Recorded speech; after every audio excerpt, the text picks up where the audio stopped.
முக்கிய செய்திகள். நாடாளுமன்ற குளிர்கால கூட்டத்தொடர் இன்று தொடக்கம். சாதிவாரி கணக்கெடுப்பை வலியுறுத்த திமுக முடிவு. மகாராஷ்டிரா முதலமைச்சரை தேர்வு செய்வதில் பாஜக கூட்டணியில் புகைச்சல். பீகார் பார்முலாவை அமல்படுத்த ஷிண்டே தரப்பினர் வலியுறுத்துவதால் நெருக்கடி. எந்த ஆதிக்கத்தையும் வெல்லும் ஆற்றல் மொழிக்கும் கலைக்கும் உண்டு. முத்தமிழ் பேரவை கொண்டாட்டத்தில் ஸ்டாலின் திட்டவட்டம். காற்றழுத்த தாழ்வு மண்டலமாக வலுப்பெறுகிறது புயல் சின்னம். டெல்டா மாவட்டங்களில் இன்று பலத்த மழை பெய்யும் என எச்சரிக்கை.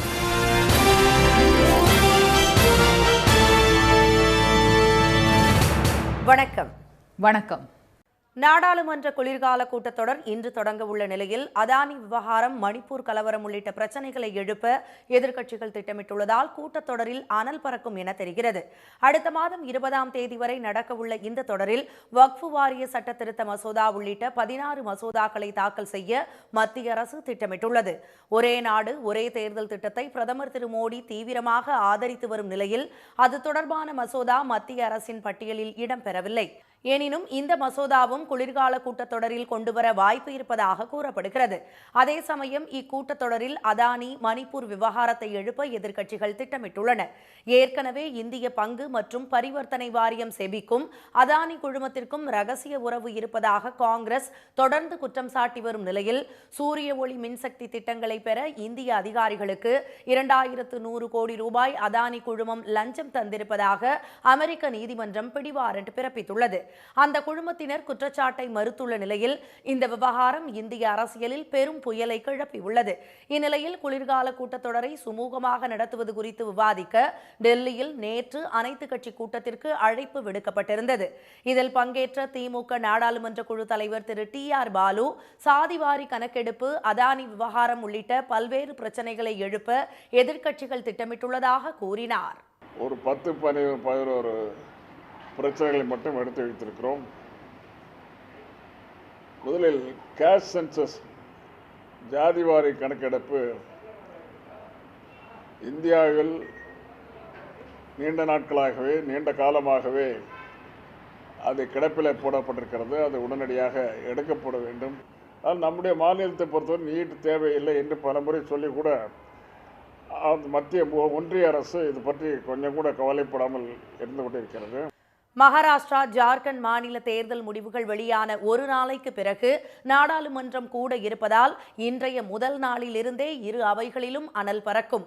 வக்ஃபு வாரிய சட்ட திருத்த மசோதா குறித்து நாடாளுமன்ற கூட்டுக்குழு தனது அறிக்கையை வரும் 29ஆம் தேதி நாடாளுமன்றத்தில் தாக்கல் செய்ய உள்ளது.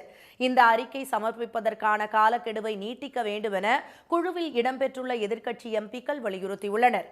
இதற்கு குழு தலைவரான பாஜக MP திரு ஜெகதாம்பிகா பால் மறுத்துவிட்டார். எனவே இவ்விவகாரத்தில் தலையிடுமாறு மக்களவைத் தலைவர் திரு ஓம் பிர்லாவிடம் முறையிட எதிர்க்கட்சிகள் திட்டமிட்டுள்ளன.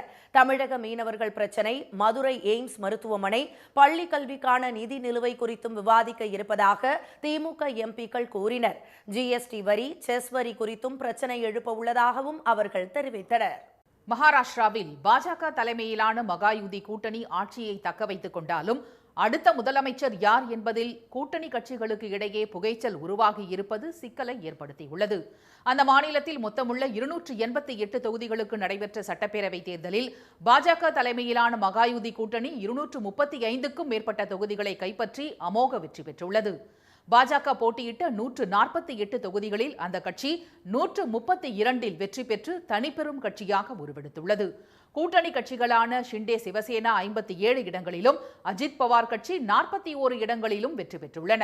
தேர்தலில் மகாயுதி வெற்றி பெற்றாலும் முதலமைச்சர் பதவி யாருக்கு என்பது இன்னும் தெரியப்படுத்தப்படவில்லை. பாஜகவின் கூட்டணி கட்சியான சிவசேனா தலைவர் திரு ஏக்நாத் ஷிண்டே இப்போது முதலமைச்சராக இருக்கிறார். புதிய ஆட்சியிலும் அவரே முதலமைச்சராக தொடர்வார் என்று இந்த நிமிடம் வரை பாஜக உறுதிப்படுத்தவில்லை. பாஜக மூத்த தலைவரும் முன்னாள் முதலமைச்சருமான திரு பட்னாவிஸுக்கு இந்த முறை அதிக வாய்ப்புள்ளதாக கூறப்படுகிறது. இருப்பினும் முதலமைச்சர் பதவிக்கு திரு ஷிண்டேவும் திரு அஜித் பவாரும் காய் நகர்த்துவதாக தெரிகிறது. இவை ஒருபுறம் இருக்க, மகாராஷ்டிரா மாநில பாஜக தலைவர் திரு சந்திரசேகர் பவான்குலே மற்றும் கட்சியின் தேசிய பொதுச் செயலாளர் திரு ஷிவ் பிரகாஷ் உள்ளிட்டோர் திரு பட்னாவிஸை மும்பையில் உள்ள அவரது இல்லத்தில் நேற்று சந்தித்து பேசினர்.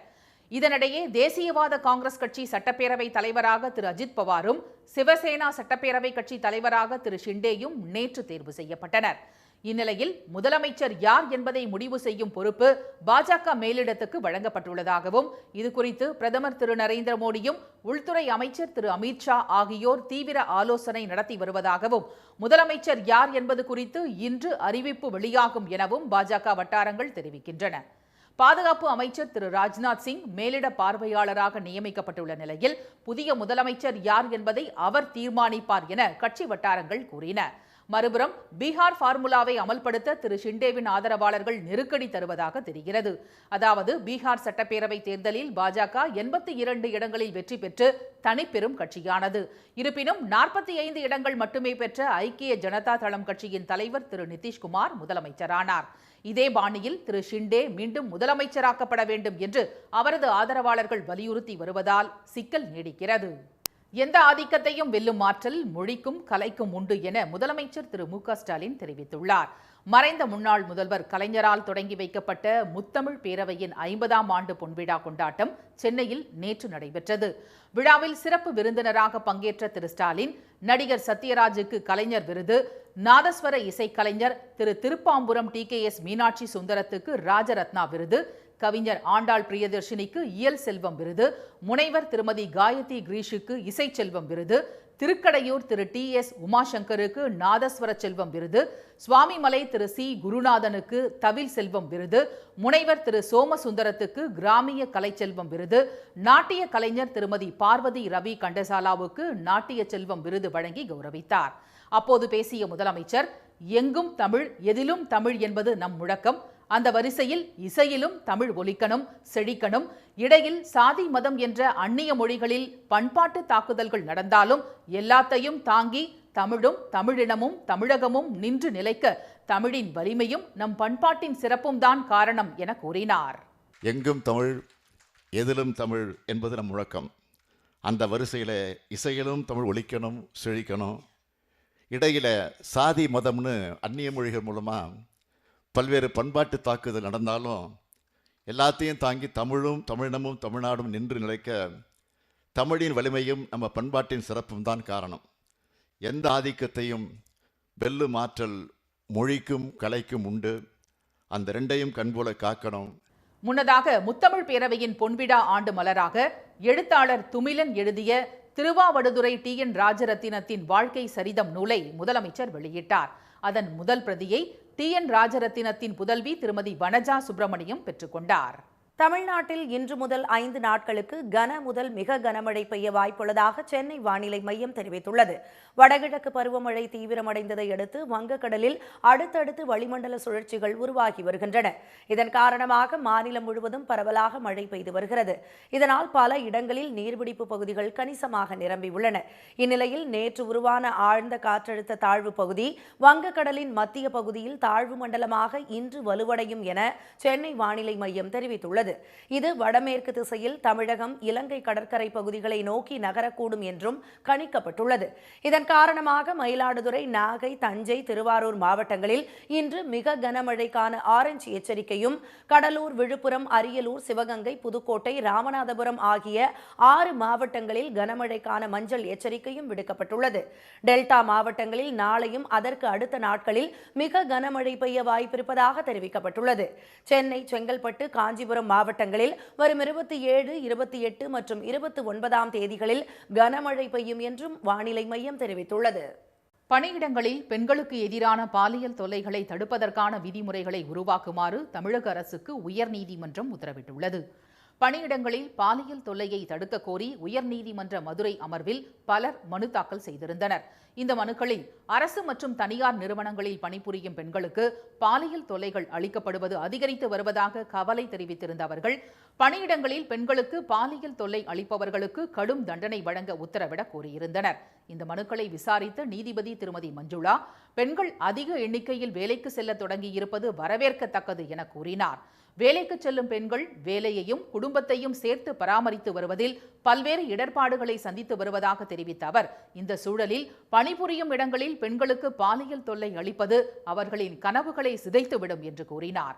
பள்ளி அளவில் மகளிருக்கு எதிரான பாலியல் துன்புறுத்தல் குறித்து விழிப்புணர்வு ஏற்படுத்தாமல் இருப்பதே இதுபோன்ற நிகழ்வுகளுக்கு காரணமாக அமைவதாக தெரிவித்த நீதிபதி, வேலைக்கு செல்லும் பெண்களுக்கு எதிரான பாலியல் வன்கொடுமை தடுப்புச் சட்டம் 2013 கொண்டு வரப்பட்டதாக கூறினார். எனினும் இந்த சட்டத்துக்கான விதிமுறைகளை தமிழக அரசு உருவாக்கவில்லை என்று சுட்டிக்காட்டிய திருமதி மஞ்சுளா, மாநில மகளிர் ஆணையம் இந்த சட்டத்துக்கான வரைவு விதிகளை உருவாக்கி மாநில அரசிடம் 2 வாரங்களுக்குள் அளிக்க வேண்டும் என்றும், அதை மாநில அரசு ஆய்வு செய்து தேவையான மாற்றங்களை செய்து அமல்படுத்த வேண்டும் என்று உத்தரவிட்டார். பெண்களுக்கு எதிரான பாலியல் வன்கொடுமை குறித்து தகவல் அளிப்பதற்காக தனி இணையதளத்தை அரசு ஏற்படுத்த வேண்டும் என்று உத்தரவிட்ட திருமதி மஞ்சுளா, இணையதளம் குறித்து பெண்களுக்கு விழிப்புணர்வு ஏற்படுத்தவும் வேண்டும் எனவும் அறிவுறுத்தினார். இந்த இணையதளத்தில் அளிக்கப்பட்ட புகார்கள் தொடர்பாக நடவடிக்கை எடுக்கப்பட்டு தீர்வு காணப்பட்டது தொடர்பான விவரங்களை பதிவிட வேண்டும் என்றும் உத்தரவில் அவர் தெரிவித்துள்ளார். தமிழ்நாடு சட்டப்பேரவை தேர்தலுக்கு 15 மாதங்களே உள்ள நிலையில் அதனை எதிர்கொள்ள தயாராகுமாறு தொண்டர்களுக்கு அதிமுக பொதுச் செயலாளர் எடப்பாடி பழனிசாமி அறிவுறுத்தியுள்ளார். முன்னாள் முதலமைச்சரும் எம்ஜிஆரின் மனைவியுமான ஜானகியின் நூற்றாண்டு விழா சென்னை மாநகரத்தில் நேற்று நடைபெற்றது. இவ்விழாவில் பேசிய பழனிசாமி, அதிமுக நலனுக்காக விட்டு கொடுத்து ஒதுங்கியவர் ஜானகி ராமச்சந்திரன் என புகழாரம் சூட்டினார். இன்னும் ஒரு 15 மாத காலம்தான் தேர்தலுடைய தேதி அறிவிக்கின்ற காலம் இருக்கிறது. அந்த 15 மாத காலத்திலே பொன்மனச்செம்மல் புரட்சித் தலைவர் எம்ஜிஆர், இதயம் புரட்சித் தலைவர் அம்மா இருவரும் தலைவர்கள் விட்டு சென்ற பணியை நாம் தொடர்வதற்கு ஒரு நல்ல வாய்ப்பு கிடைக்கின்றது. அந்த வாய்ப்பை நல்ல முறையிலே நாம் பயன்படுத்திக் கொள்ள வேண்டும். அதிமுகவினர் கோயிலாக வணங்கும் எம்ஜிஆர் மாளிகையை சிலர் உள்ளே நுழைந்து சேதப்படுத்தியதாக ஓ பன்னீர்செல்வத்தை மறைமுகமாக அவர் சாடினார். எப்போதெல்லாம் அதிமுக பிரச்சனைகளை சந்திக்கிறதோ அப்போதெல்லாம் மிகப்பெரிய வெற்றிகளை பெற்றுள்ளது என்பதுதான் வரலாறு என குறிப்பிட்ட பழனிசாமி, 2026ஆம் ஆண்டில் அதிமுக ஆட்சி அமையும் என நம்பிக்கை தெரிவித்தார். மகளிர் உரிமை தொகை திட்டத்தில் விடுபட்டுள்ள தகுதியான அனைவருக்கும் விரைவில் 1000 ரூபாய் வழங்கப்படும் என துணை முதலமைச்சர் திரு உதயநிதி தெரிவித்துள்ளார். நாகை அவுரி திடலில் திமுக சார்பில் நடைபெற்ற நலத்திட்ட உதவிகள் வழங்கும் விழாவில் கலந்து கொண்டு பேசிய அவர், பெண்களுக்கு முன்னுரிமை அளித்து திமுக ஆட்சியில் திட்டங்கள் செயல்படுத்தப்பட்டு வருவதாக தெரிவித்தார். கலைஞர் மகளிர் உரிமை தொகை திட்டத்தில் மாதந்தோறும் 1,16,00,000 பெண்கள் பயனடைந்து வருவதாக அவர் கூறினார். அதில் சில குறைபாடுகள் இருக்கு, சில சுணக்கங்கள் இருக்கு. சொல்றாங்க எங்களுக்கு வந்துருச்சு, எங்களுக்கு வரல, பக்கத்து வீட்டுக்கார அவங்களுக்கு வந்துருச்சு, எங்களுக்கு வந்துருச்சு, எங்க அக்காவுக்கு வந்துருச்சு, எங்களுக்கு வரல, இப்படின்னு சில குறைகள் இருக்கு. நான் உறுதியாக சொல்கிறேன், கண்டிப்பாக அந்த குறைகள்லாம் நீக்கப்பட்டு தகுதியுள்ள அத்தனை மகளிருக்கும் அந்த கலைஞர் மகளிர் உரிமை தொகை திட்டம் மாதம் 1000 ரூபாய் நிச்சயமாக வழங்கப்படும் என்ற வாக்குறுதியை நான் கொடுக்கின்றேன். நாகூர் தர்கா கந்தூரி விழா வரும் 2ஆம் தேதி தொடங்க உள்ள நிலையில் முன்னேற்பாடுகள் குறித்து ஆய்வு மேற்கொண்ட திரு உதயநிதி, பக்தர்களுக்கான தங்குமிடம், குடிநீர், உணவு உள்ளிட்ட அனைத்து அடிப்படை வசதிகளும் செய்ய அதிகாரிகளுக்கு உத்தரவிடப்பட்டுள்ளதாக தெரிவித்தார். திருவிழாவுக்கு வரும் வெளிநாடு மற்றும் இதர மாநில பக்தர்களின் வசதிக்காக அனைத்து மொழிகளிலும் தகவல் பலகை வைக்கப்பட்டுள்ளதாக அவர் கூறினார். அரசு சார்பில் 45 கிலோ சந்தனக்கட்டைகள் வழங்கப்பட்டதற்கு தர்கா நிர்வாகிகள் தமிழ்நாடு முதலமைச்சருக்கு நன்றி தெரிவித்துக் கொண்டனர். மத்திய நிதியமைச்சர் திருமதி நிர்மலா சீதாராமனை கண்டித்து விஸ்வகர்மா சமுதாய அமைப்புகள் சார்பில் ராஜபாளையத்தில் ஆர்ப்பாட்டம் நடைபெற்றது. மத்திய அரசின் விஸ்வகர்மா திட்டம் குறித்து கடந்த அக்டோபர் மாதம் கோயம்புத்தூரில் நடந்த நிகழ்ச்சியில் பங்கேற்ற அவர் விஸ்வகர்மா சமுதாயத்தினரை இழிவுபடுத்தி பேசியதாக புகார் எழுந்தது. இத்தகைய பேச்சு மிகவும் தவறானது என கூறி மாநிலம் முழுவதும் எதிர்ப்பும் வலுத்து வருகிறது. இந்நிலையில் ராஜபாளையம் ஜவஹர் மைதானம் எதிரே நேற்று நடைபெற்ற ஆர்ப்பாட்டத்தில் MK தியாகராஜ பாகவதர் பேரவை மற்றும் கம்மால விஸ்வகர்மா சமுதாயத்தை சேர்ந்த 300க்கும் மேற்பட்டோர் கலந்து கொண்டனர். ஆர்ப்பாட்டத்தின் போது திருமதி நிர்மலா சீதாராமனுக்கு எதிராக முழக்கங்கள் எழுப்பப்பட்டன. மத்திய அமைச்சரின் பேச்சுக்கு எதிர்ப்பு வலுத்து வரும் நிலையில் அவர் வருத்தம் தெரிவிக்காமல் அலட்சியம் காட்டுவதாக கூறிய விஸ்வகர்மா சமுதாய அமைப்புகளின் நிர்வாகிகள் தங்கள் சமுதாயத்தை பற்றி பேசிய கருத்துக்களை திருமதி நிர்மலா சீதாராமன் உடனடியாக திரும்பப் பெற வேண்டும் என வலியுறுத்தினர். மீண்டும் முக்கிய செய்திகள். நாடாளுமன்ற குளிர்கால கூட்டத்தொடர் இன்று தொடங்க உள்ள நிலையில் சாதிவாரி கணக்கெடுப்பு நடத்த வலியுறுத்தப் போவதாக திமுக அறிவித்துள்ளது. மகாராஷ்டிராவில் முதலமைச்சரை தேர்வு செய்வதில் பாஜக தலைமையிலான மகாயுதி கூட்டணி கட்சிகளுக்கு இடையே புகைச்சல் உருவாகி இருப்பது சிக்கலை ஏற்படுத்தியுள்ளது. இத்துடன் இந்த செய்திகள் நிறைவடைந்தன. மீண்டும் சன் டிவியில் செய்திகள் மாலை 6 மணிக்கு. செய்திகளை உடனுக்குடன் தெரிந்து கொள்ள QR கோடை ஸ்கேன் செய்து சன் நியூஸ் வாட்ஸ்அப் சேனலில் இணைந்திருங்கள். வணக்கம்.